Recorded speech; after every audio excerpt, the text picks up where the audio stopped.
I'm Scott, and Ellen's going to explain tip pruning in juniper. Lots of people think they don't like junipers, but the truth is they can be wonderful shrubs that can be kept natural looking for effectively and virtually forever simply by appropriate pruning. A lot of times the really ugly junipers that we see out there have been sheared. Shearing is almost never the right method of dealing with a juniper. Tip pruning, well, like Scott is doing right now, he's reaching back and just taking out selective cuts and cutting back enough on each branch to shorten it, but still leaving a natural shape to the plant.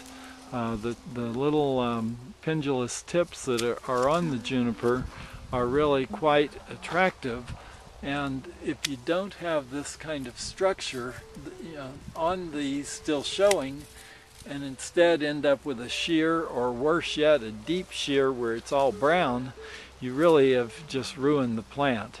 There's nothing you can do other than come to the nursery and buy a new plant when you've sheared it too far. But when you tip prune, you can keep that plant renovated and looking good forever. And this is a pretty good example of how that's accomplished, and I think that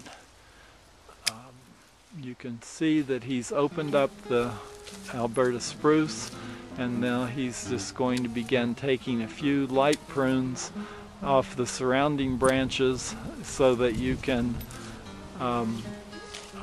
keep the overall size down.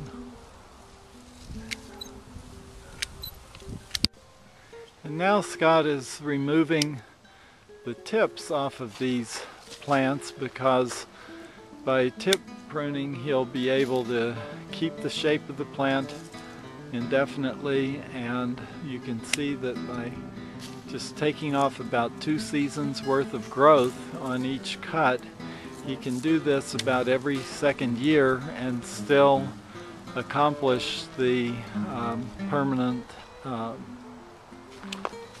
beauty of the shrub.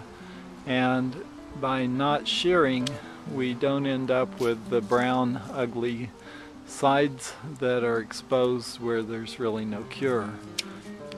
And you can see that he's just making selective cuts and taking just the tips off, but still leaving some tips dangling so that the overall appearance of the shrub is never diminished in the course of the pruning process. And by doing this in winter, you can prepare your beds for their spring growth, and though you can certainly do this any time of year that it's convenient, there's not a right or wrong time of year for this pruning. And you can see now, having attacked that part of the shrub, that it's now still looks natural, but it is a good foot less in diameter than it was when we started.